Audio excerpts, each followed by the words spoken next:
welcome to our official YouTube channel of Hasmukh Goswami College of Engineering, and I am Professor Bhumika Levua from Electronics and Communication Department, and my subject is Digital Signal Processing, and today my topic is Energy Signal and the Power Signal. So to understand the energy signal and the power signal, first of all we have to understand what is the meaning of total energy and average power, right? So before starting the energy signal and the power signal, first of all we will focus on total energy and the average power. So to understand this total energy and average power, first of all I am taking very simple electrical circuit like this. So here the resistor R and the voltage V of T is developing across this circuit. So through the resistor R, I of T, current I of T is flowing. Okay. So based on this circuit diagram, we can say that the power is nothing but it's a V into I. As we know, power is nothing but the V into I. And this voltage V is nothing but from the Ohm's law, IT into R. We can write out this V in V of T is equal to IT into R. Now put this formula in our power form. So we are getting P is equal to I square T into R.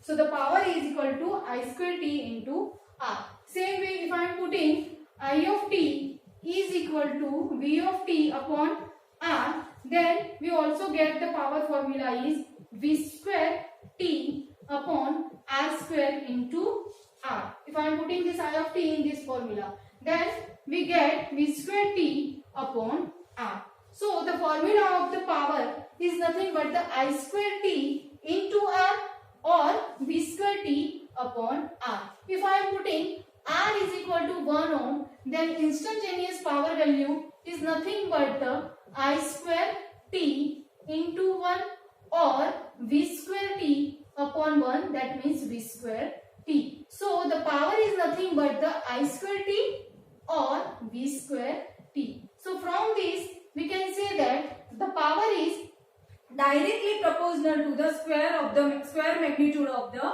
signal, that is current or voltage. This I and voltage is nothing but the signal. Okay, and so the same signal we can say, we can take X as a signal. So the power formula is X square T. So right now our power signal is nothing but the X square T. Now same way, this is just a power formula. Now as we know, power is equal to, in our physics 12th or 11th physics, we know that power is nothing but the work done upon time, right?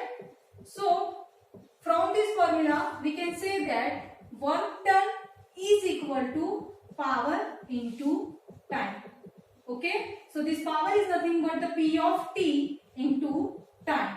Now what is the work done? So work done is nothing but we required some energy to do the work. Okay, that is called the work done. So work done is nothing but the one type of the energy to do the work. So the energy is equal to PT into T. So this is the formula of the energy, but this is just a simple energy formula. Now to find out the total energy, we take the integration at both the sides. So if I am taking the integration at both the sides, the total energy E is equal to integration of minus infinity to infinity P of T into T. Okay, so this is the basic formula for the energy signal. Okay, so the energy signal is nothing but the integration of minus infinity to infinity P of T into T. Now what is the P of T? Here the P of T is the X square T.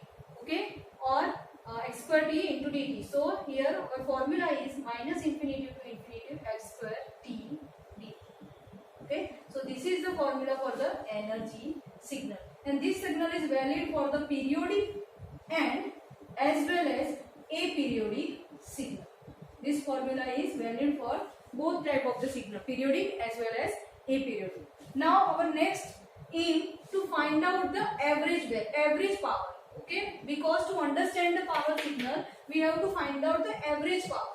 Right now we are finding the power value, that is x square t, that is the normal power. Okay, but right now we have to find out the average power.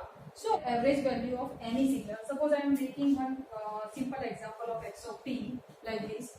Okay, so to find out the average value of any signal, so we have to add this whole the signal and divide it by the total time. That is called the average value. Now how to find out the average value of the power? So the average value of the power is nothing but the 1 upon total time, okay, into, this is the signal, so it's a valid from the minus infinitive to infinitive into x of t dt. So this is the basic formula of the average power. Now as we know, our signal is either periodic or aperiodic signal. So when our signal is periodic, okay, when our signal is periodic, then its signal is repeated itself after some interval. Okay, so suppose I am taking minus t by t0 by 2 and this one is the t0 by 2 plus t0 by 2, and this period is repeated for the periodic signal. So how to find out the average power of this signal? So the average power of the signal, average power for the periodic signal is nothing but the 1 upon t0 integration of minus t0 by 2 to t0 by 2 into x square t dt.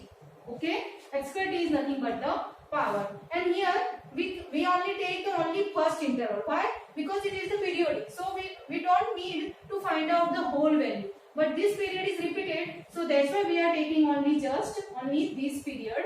Okay, minus t0 by 2 the t0 by 2, and the total time period is the capital T0. So this equation is only valid for the periodic signal, and this is the formula for the average power for the periodic signal, that is equal to 1 upon t0 integration of minus t0 by 2 to t0 by 2 x square t dt. Okay, same way if my signal is aperiodic. Now as we know, aperiodic signal, this is the exponential signal, okay, and this is the aperiodic signal, and suppose I have to find out the average power for the aperiodic signal, and as we know, the period of the aperiodic signal is infinite. So for that, the average power for aperiodic signal, so the formula is, it's a 1 upon t0, sorry, it's a limit t0 tends to infinity, 1 upon t0 integration of minus t0 by 2 to t0 by 2 x square t, or we can say it's a p of t dt, and this is the formula for the aperiodic signal, because the period for the aperiodic signal is infinite. So it's a t tends to infinity and minus t by 0 to t0 by 2. So if I am putting minus infinite to infinite, this signal is valid for the minus infinite to infinite. So this is the formula for the average power for the periodic signal, and this is the formula for the aperiodic signal. Energy signal equation, that is E is equal to minus integration of infinitive x square t dt, is valid for both periodic as well as aperiodic signal. Thank you for watching my lecture. If you like my lecture, please like it, share it and subscribe.